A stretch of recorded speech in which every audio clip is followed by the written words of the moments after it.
welcome. Workout from home 23. Just because here at the Four Bells Fitness Emporium we've been focusing a lot on push-ups doesn't mean we are neglecting the rest of the body. So as always, if you know anything about the programming we do here at the Four Bells, we have 5 pillars of strength: pushing, pulling, squatting, hinging, core work. All of those matter, and you'll notice that throughout the program you see them all as the weeks and days go by. Today's focus is a squatting focused day. We're going to talk about the options you have whether you have a setup at home with a gym or if you have limited equipment at home. So we're going to talk about the options available to you. First of all, our warm-up is going to be 3 things. We're doing those 3 things 3 times. Our first one is a squat hangout, which we're going to do for 30 seconds. We'll talk about some options for that just in a second.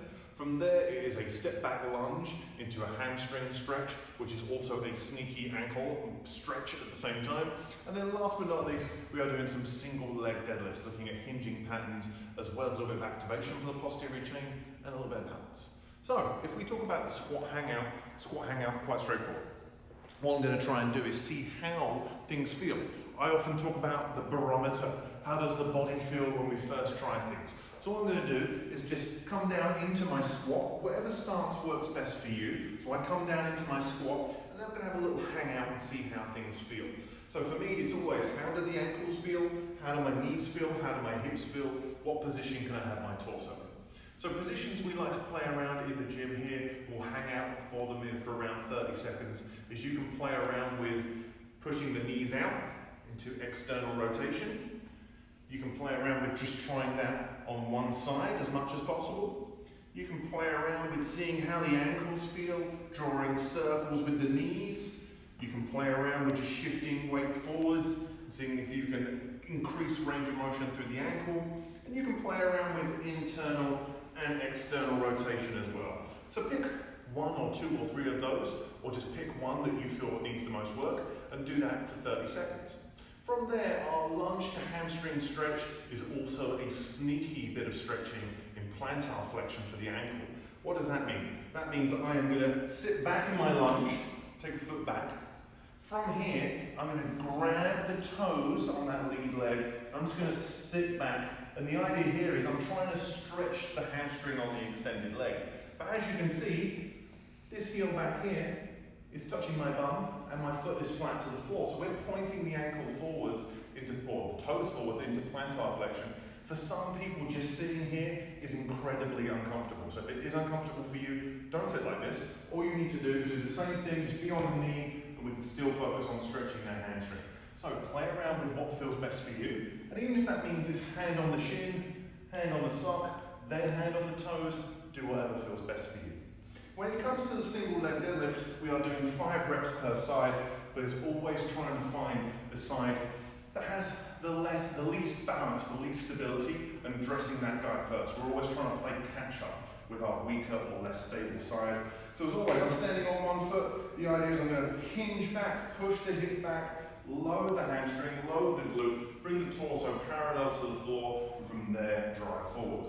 If during the warm-up you're thinking to yourself, this is pretty easy, and you can maybe grab 1 dumbbell, 2 dumbbells, and make it a little bit more challenging. But remember, it is a warm-up, not a workout. We're doing a squat hangout for 30 seconds, hamstring stretch for 20 seconds per side, and then 5 per side of a single leg deadlift. 3 rounds, that's the warm-up. Strength piece today on squatting day. We are looking at 5 sets. Each set is 3 minutes and 30 seconds long, a little bit longer today because our volume, our amount of reps is a little bit higher.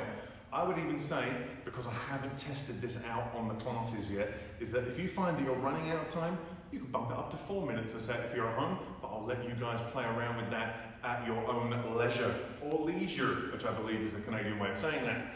When we are looking at what we're doing today, we have 2 options. Do I have gym equipment at home? A lot of people have fantastic home gyms, but a lot of people don't. So let's talk about what we're up to in that 3 minute and 30 second window. If I have a barbell and a squat rack at home, I will be doing back squats today with a barbell for 10 reps. So looking at a hypertrophy or muscle building rep range. From there, once my back squats are done, we are going to do some hamstring walkouts for 8 reps. Of course, we're going to go over how to do those. If I'm at home with limited equipment, we're going to see if we have some way to elevate the heels, or we're going to do an elevated heel squat for 15 reps, and then just like if we have a barbell at home, we're going to do some hamstring walkouts for 8 reps. So, I have a barbell at home. Life is a blessed thing. It's a wonderful thing. Then we're going to do some back squats today. But what, as always, when it comes to my back squat, is if we're getting into slightly longer rep ranges, then all I need to think about is making sure that my positioning is always good. I might not be there to look at you, but the most important things, as always with the back squat, is making sure we can squat as low as possible. We're trying to make sure the hamstring covers the calf as much as possible. And the main reason for that, as always, is to make sure that if I squat deep, I get more activation through the vastus medialis obliquus, which is a big fancy word for saying this muscle on the inside of the knee, and that's the one that governs knee stability. Second thing to think about if we're just generalists, for people who are just doing general fitness, is I want to try and keep my torso as vertical as possible. The main reason for that being is it decreases shearing on the low back, and hopefully it means we can train for a long time. So if you're a generalist, you're not a powerlifter, that's perfectly fine, but just do what you need to do to make sure that you can train for a long time. As always, set the hands up. Mine are usually around the second smooth ring on the bar, or whatever works best for you. You might find if you have super flexible shoulders, you can bring those hands in closer. Set the hands up. We make sure the bar is resting on the traps, never on the neck. We stand up, take a step back, set the feet up for a beautiful squat, wherever you like to be. Keeping the chest high, we initiate through the hips, pulling ourselves all the way down to the bottom of that squat, and then standing back up. We're going to do 10 delightful back squats. So if I don't have a barbell available, and I'm at home, then we could be doing an elevated heel squat with a light weight, for example, this dumbbell.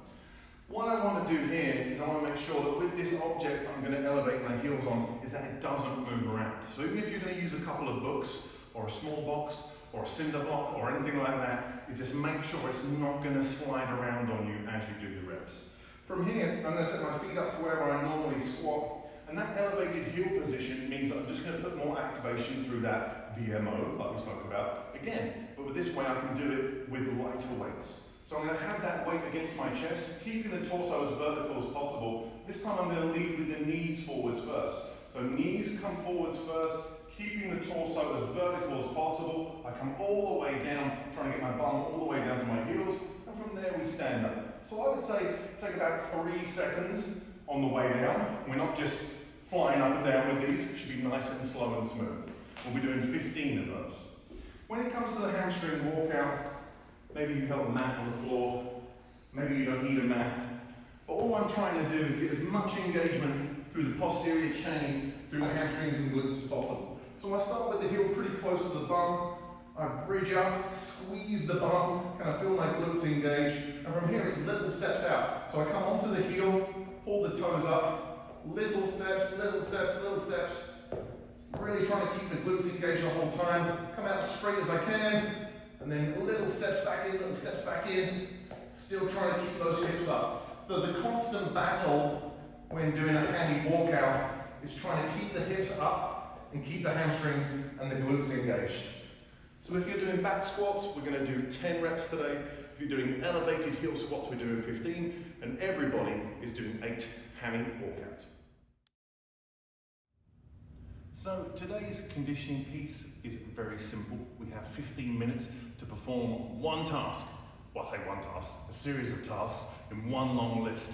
This is not a sneaky AMRAP. We don't get to the bottom of this list and start all over again. This is a one and done situation. Once you get to the bottom of the list, you are done.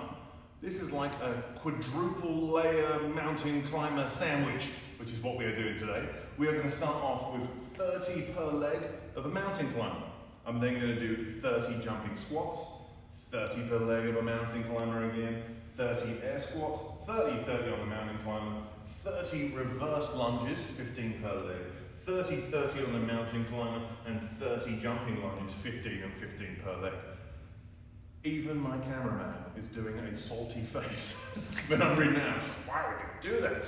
What we're looking for today is explosivity with the hips. Can I have endurance through that quick switch foot position in my mountain climber, and can also have endurance through the legs. You'll notice that the intensity in the squatting patterns waves. We go from a jumping squat for very challenging, to an air squat, easier, reverse lunge, pretty easy, into a jumping lunge, harder. So again, we weigh through the intensity of those movements too.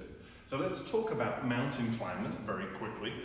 Again, mountain climbers really depends on how good your joints feel, how well your hips move. But generally, what I would say with a mountain climber is you want to start with the hands on the floor. Maybe you like a mat to protect your hands. Personally, I don't. I find I slide around. And I want to have my knee by my elbow. I'm then going to do a little jump and switch that position. So it would be 30, 30, 29, 29, and so forth, down to 1 and 1.